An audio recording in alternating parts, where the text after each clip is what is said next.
नंदी विशाल, मालिक का भरोसेमंद बैल।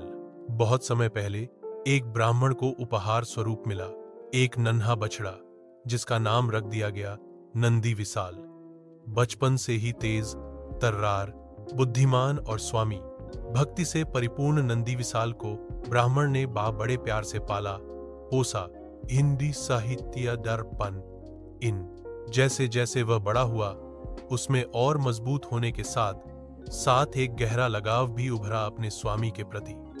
वह जान गया कि ब्राह्मण ने उसे पालन पोषण की जिम्मेदारी उठाई थी और वह उसकी आभार व्यक्त करना चाहता था। एक दिन नंदी विशाल अपने स्वामी से कहता है, हे स्वामी, आपने मुझे लालन पालन किया, अब मुझे खुशी होगी अगर मैं आपके लिए कुछ महान कर सकूं। ब्राह्मण ने सुझाव दिया कि वे वहां के धनी व्यक्तियों के सामने बाजार में जाकर नंदी विशाल की ताकत पर दाम लगाएं कि यह बैल 100 गायें खींच सकता है।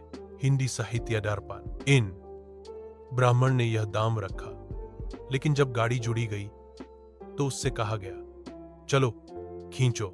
नंदी विशाल ने समझ लिया कि उसकी शक्ति के साथ ही उसे उकसाया गया। हेमगर जब अशिष्ट शब्दों में आदेश दिया गया तो उसने काम न करने का निर्णय लिया।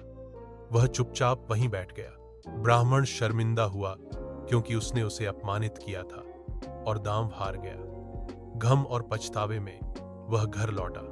उस मोड़ पर ही नंदी विशाल ने झुका स्वर में पूछा, स्वामी, तुम दुखी क्यों हो?